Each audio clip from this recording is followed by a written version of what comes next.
Assalamualaikum warahmatullahi wabarakatuh. Alhamdulillahirabbil alamin. Terima kasih kami sampaikan kepada Anda, Bapak Ibu yang telah meluangkan waktu untuk menyimak materi ini tentang pengantar akreditasi rumah sakit versi 2024 yang telah dikeluarkan oleh Kementerian Kesehatan. Ini adalah pengganti dari versi tahun sebelumnya pada tahun 2022. Materi ini kami susun secara sederhana sebagai gambaran awal bagi Bapak Ibu sekalian tentang akreditasi rumah sakit versi terbaru ini. Pertama adalah terkait akreditasi. Apa itu akreditasi sebenarnya?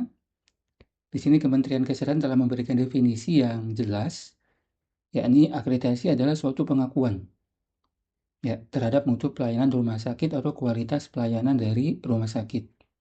Setelah dilakukan penilaian bahwa rumah sakit telah memenuhi standar akreditasi yang disetujui oleh pemerintah.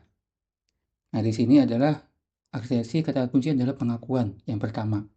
Yang kedua adalah penilaian. Yang ketiga adalah memenuhi standar.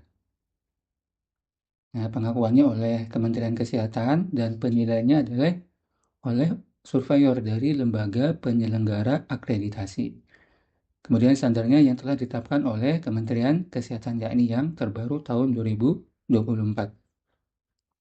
Ini sangat penting sekali dipahami oleh Bapak Ibu sekalian untuk nanti memudahkan dalam proses pelaksanaan atau persiapan akreditasi. Jadi semua rumah sakit itu harus diakui oleh pemerintah atau Kementerian Kesehatan ya sebagai bentuk komitmen bahwa rumah sakit siap sedia melaksanakan kewajibannya dalam meningkatkan mutu dan juga keselamatan pasiennya. Kemudian apa sebenarnya tujuan dari akreditasi ini? Ya, setidaknya ada 4 tujuan akreditasi. Yang pertama adalah kewajiban dari rumah sakit, yakni meningkatkan mutu dan juga keselamatan pasien. Ya, jadi ini terus secara periodik dilakukan akreditasi. Tujuannya adalah yang pertama ini ya, tujuan utamanya. Kemudian yang kedua adalah untuk membantu mengidentifikasi atau mengenali kekuatan-kekuatan apa saja dan juga kelemahan-kelemahan apa saja yang ada dalam rumah sakit. Ya, karena rumah sakit ini suatu instansi yang sangat besar sekali. Ada ratusan, bahkan mungkin ribuan orang yang bekerja di dalam rumah sakit tersebut. Ya, sehingga ketika sudah mengetahui apa kekuatannya dan apa kelemahannya, maka tujuan yang ketiga ini akan lebih mudah, yakni untuk memberikan panduan untuk perbaikan yang berkelanjutan. Ya, poin ketiga ini nanti diketahui setelah pasca akreditasi ya berupa rekomendasi dari Bapak Ibu surveyor dari lembaga penyelenggara akreditasi. Kemudian tujuan yang keempat ini adalah yang tidak kalah penting yakni untuk meningkatkan citra rumah sakit. Ya, baik dari kementerian, sesama rumah sakit atau dari masyarakat umum. Karena rumah sakit ini perlu citra yang baik, citra yang unggul, citra yang prima, citra yang tidak jelek, citra yang tidak buruk.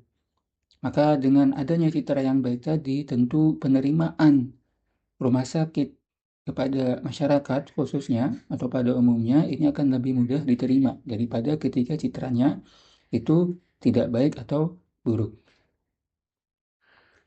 Kemudian apa saja regulasi-regulasi yang dijadikan acuan dalam proses akreditasi rumah sakit? Ya, setidaknya ini ada 2 regulasi acuan yang akan menjadi teman setia Bapak Ibu sekalian. Khususnya adalah para direktur atau ketua tim atau komite akreditasi rumah sakit.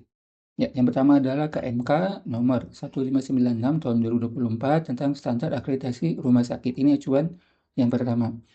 Kemudian yang kedua adalah Kepdirjen Yankes nomor 47104 tahun 2024 tentang instrumen survei akreditasi rumah sakit. Ya, jadi kedua regulasi ini saling berhubungan. Ya, Kepdirjen ini menguraikan lebih rinci dari standar, namun tetap Bapak Ibu sekalian harus membaca, memahami, kemudian menindaklanjuti dari standar ini. Kemudian setelah itu baru memahami, membaca, mempelajari tentang instrumen survei. Ya, jadi jangan hanya instrumen surveinya saja, kemudian standarnya ini diabaikan. Itu jangan sampai, karena dua ini adalah regulasi yang ditetapkan oleh Kementerian Kesehatan. Ya, ini akan menjadi teman setia Bapak Ibu sekalian. Kemudian yang berikutnya adalah apa saja kelompok standar akreditasi rumah sakit. Nah, ini adalah ruang lingkupnya, sehingga Bapak Ibu harus tahu apa saja yang akan dinilai, bab-babnya. Ya, secara umum ada 4 kelompok: manajemen rumah sakit, pelayanan berfokus pasien, sasaran keselamatan pasien, dan juga program nasional. Ya, sehingga totalnya ada sekitar 16 bab pada standar akreditasi rumah sakit. Itu khusus bagi rumah sakit yang melakukan apa namanya, pendidikan atau wahana pendidikan. Ya, bab 7 PPK. Tapi kalau misalkan tidak ada, nanti hanya 15 bab saja. Adapun rinciannya dari masing-masing bab, ya ini dari TKRS sampai Prognas, ya ini sudah ditentukan juga oleh Kementerian Kesehatan. TKRS ini 17, kemudian EP-nya 70 standar, terus sampai Prognas 12 standar dan juga 46 EP. Ya, sehingga totalnya ada 228 standar dan juga 808 elemen penilaian. Nah ini, jadi 808 penilaian ini harus dikerjakan, ditindaklanjuti oleh Bapak Ibu sekalian dalam proses akreditasi rumah sakit. Kemudian apa saja persyaratan untuk survei akreditasi rumah sakit? Nah, sebelum Bapak Ibu siapkan survei ini, tentu persyaratannya harus diketahui dulu. Ya, jadi jangan asal langsung apa namanya, mengisi bab-babnya, tapi harus diketahui dahulu persyaratannya. Jangan-jangan belum lengkap. Nah, dengan mengetahui ini, itu untuk memastikan persiapannya sudah menyeluruh. Ya, yang pertama adalah rumah sakit memiliki perizinan berusaha yang masih berlaku, yakni dari OSS dan juga registrasi di Kementerian Kesehatan, yakni di aplikasi Rekpasiankes Kementerian Kesehatan. Kemudian yang kedua adalah kepala ataupun direktur rumah sakit harus dijabat oleh tenaga medis, tenaga kesehatan, atau tenaga profesional yang memiliki kompetensi manajemen rumah sakit, ya, atau S2-nya adalah tentang manajemen rumah sakit. Ya, ini harus dipastikan dulu. Jika memang belum, silakan untuk melakukan menempuh pendidikan S2 tersebut, ya, sebelum survei. Kemudian yang ketiga adalah bahwa rumah sakit memiliki izin pengelolaan limbah cair yang masih berlaku. Ya, ini pada saat survei itu masih berlaku. Ya, jangan sampai ketika survei izinnya ini sudah tidak berlaku. Ya, jangan sampai. Kemudian yang keempat, ini rumah sakit memiliki kerjasama dengan pihak ketiga yang mempunyai izin sebagai pengolah dan atau sebagai transporter limbah B3 yang masih berlaku. Ya, ini pihak yang ketiga, pastikan juga masih berlaku. Atau rumah sakit ini memiliki izin alat pengolah limbah B3 jika memang tidak bekerja sama dengan pihak ketiga. Ya, ini persyaratan yang keempat. Kemudian yang kelima, ini seluruh tenaga medis, ya termasuk dokter, perawat, bidan, apoteker, asisten apoteker, kemudian fisioterapis, ya, kemudian staf laboratorium dan semacamnya, itu telah memiliki STR dan juga SIP yang masih berlaku.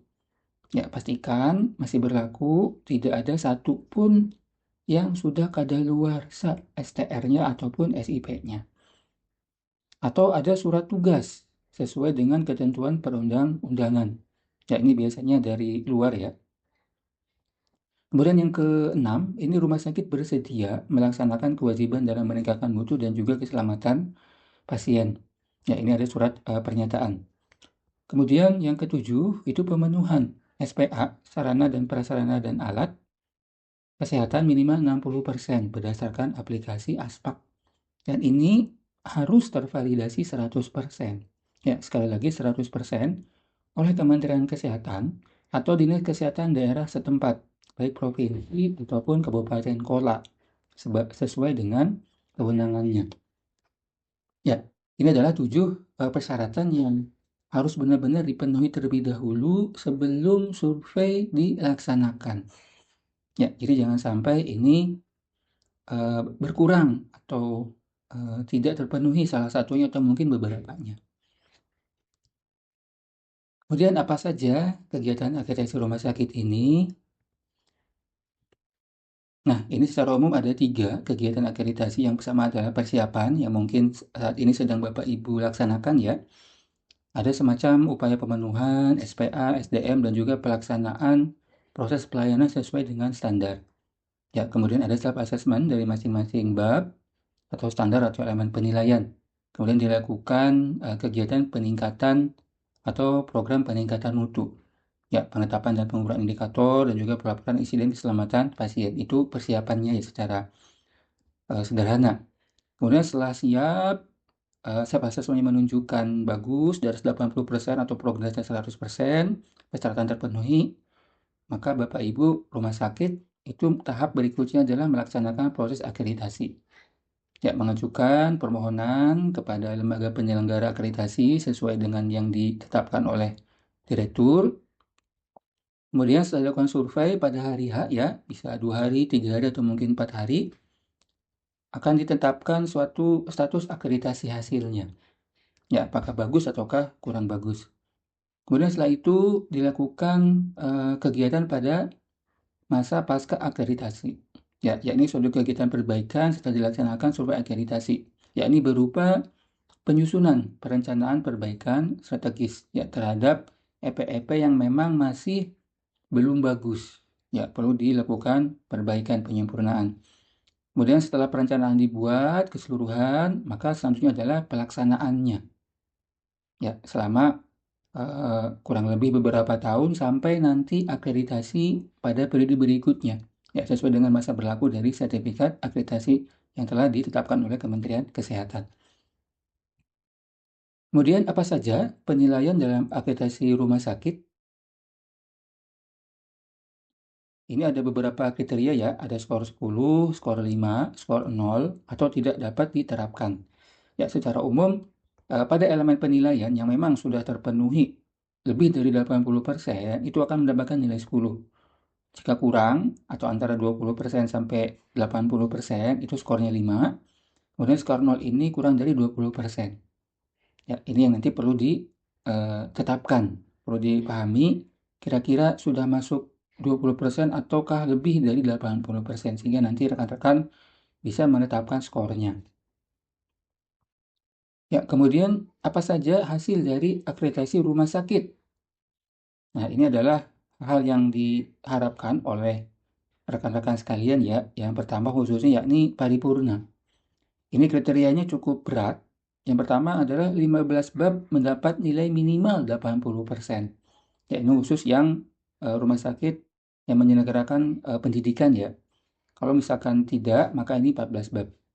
Ya, kemudian syarat yang kedua adalah bab terakhir, bab 16, yakni program nasional mendapat nilai 100%. Ya, ini tidak ada toleransi dari Kementerian Kesehatan, harus 100%. Beda dengan bab yang lain, itu minimal 80%. Sehingga di sini direktur atau mungkin ketua tim atau komite akreditasi harus benar-benar memilih orang-orang yang nanti menindaklanjuti bab terakhir, bab progres ini harus yang militan, bukan yang malas-malasan. Ya, sehingga harus bisa dipastikan program nasional ini mendapat nilai 100%. Ketika ini kurang, maka kemungkinan paripurna tidak akan diraih karena memang Kementerian Kesehatan sedang menggadang-gadang program nasional ini harus 100%. Ya. Kemudian yang kedua adalah hasil akreditasi yang utama. Ya, ini juga sama poin A, B, C. Kemudian poin A ini untuk yang rumah sakit dengan wahana pendidikan, yang B ini yang bukan wahana pendidikan. Ya, lagi-lagi ini 11 sampai 14 bab atau 13 bab minimal 80%. Kemudian SKP-nya minimal 80%. Ya. Kemudian yang terakhir lagi-lagi adalah program nasional harus mendapat nilai 100%. Ya. Kemudian yang terakhir atau yang ketiga adalah madya. Ini 7 sampai 10 bab mendapat nilai 80%.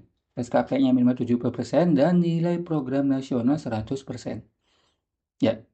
Jadi kalau misalkan kita lihat dari hasil akreditasi paripurna, utama dan madya ini syarat yang sama adalah prognasnya harus 100%.